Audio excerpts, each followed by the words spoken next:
Hey, we thought it'd be fun if we made a little video to show how we make our videos. Daniel always starts us off by making a backing track. Starting from scratch on Santa Tell Me by Ariana Grande. It has that beautiful string intro, which is super fun. It's probably not going to be exact, but it'll be sort of close. Here we go. Got string intro in here. I think it sounds pretty good.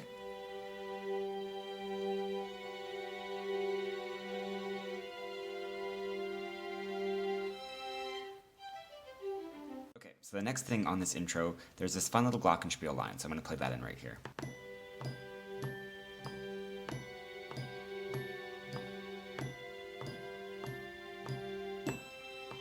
Okay, so I left 4 beats here, and what I'm going to actually do is I'm going to add cowbell, just 4 clicks.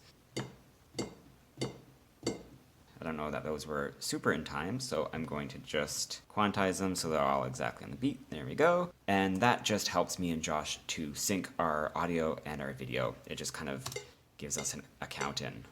Okay, so I'm going to record some of the bass in here. The song starts with a little intro, and then it goes directly into a first chorus, and then there's a verse and another chorus here. You'll notice I've got an electric piano in here. I'll just play a little bit of it. So I'm probably not going to end up keeping that in the track. It's just sort of a placeholder for my own ears at the moment.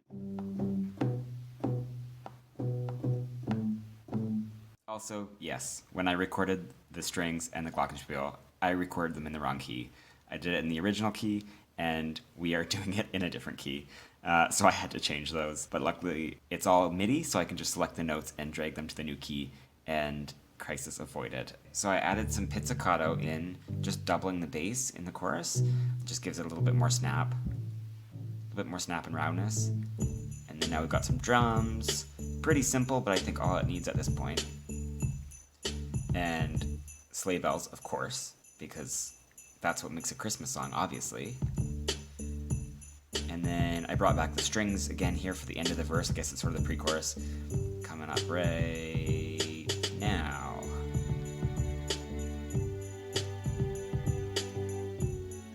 And then everything's going to sort of drop out for the first half of the chorus here. Just bass and glockenspiel for now. And then everything's going to kind of come back in for the second half. Okay, I'm going to add some different strings into the verse. We'll see how this goes.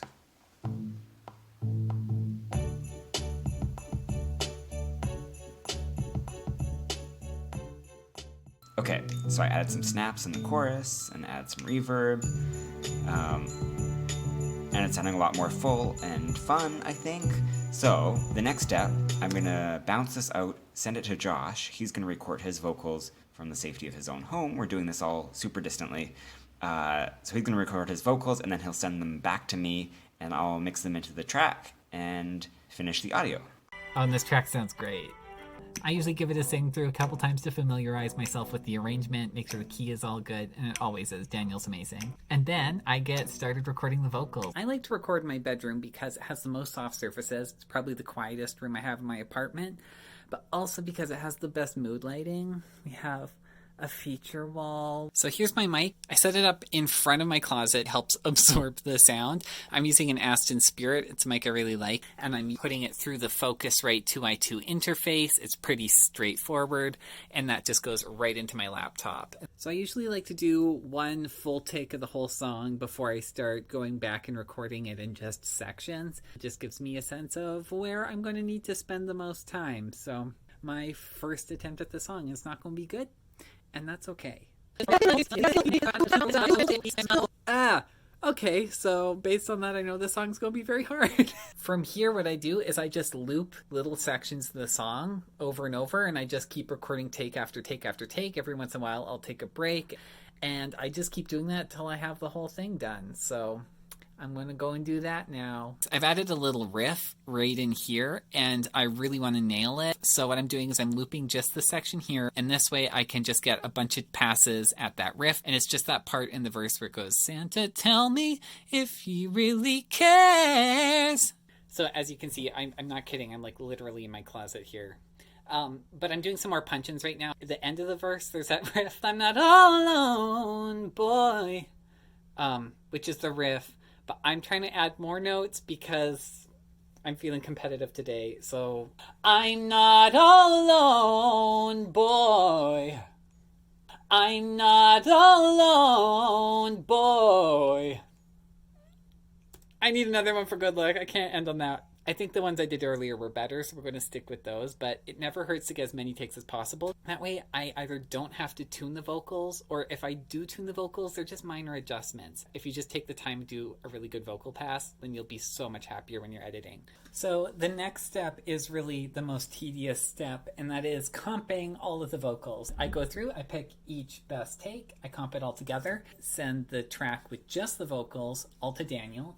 He'll do some mixing magic to them. He'll add it to the instrumental, and then he'll send that back to me, and then we'll go on to the next step. The one part about this process that makes it difficult is that I can't record my video of me singing until after I'm done recording because I have to lip sync. So when I'm comping all the vocals, I don't know what the final take is going to sound like. So if I film a video of myself while I'm actually recording the vocals live, it's likely that my lip sync is not going to match with the sound because I'm comping from different takes. Okay, so next step, final step for the audio. Josh has just sent me his vocals that he recorded at home, and I'm just going to put them in with the rest of the track and kind of mix it all together and add some reverb and kind of make it sound like the finished product. And then the audio's done. All right, now that we have the vocals done, I have set up in front of my Christmas tree in order to film the video that we'll put out. Also, really embarrassing, but even though I spent all day recording and I've listened to the song many times, I do not know the words. So I've printed out the lyrics and I have clipped them onto the stand so I can sneakily read them and I'm just looking down. Now I'm reading the lyrics. It's really embarrassing. And then once I have the audio, I just synchronize it to the video, edit everything in Final Cut Pro, and post it online. Right now, everything's on our Instagram and our YouTube. You can go ahead and follow us on there. Thank you everyone so much for listening and watching, and have a very Merry Christmas.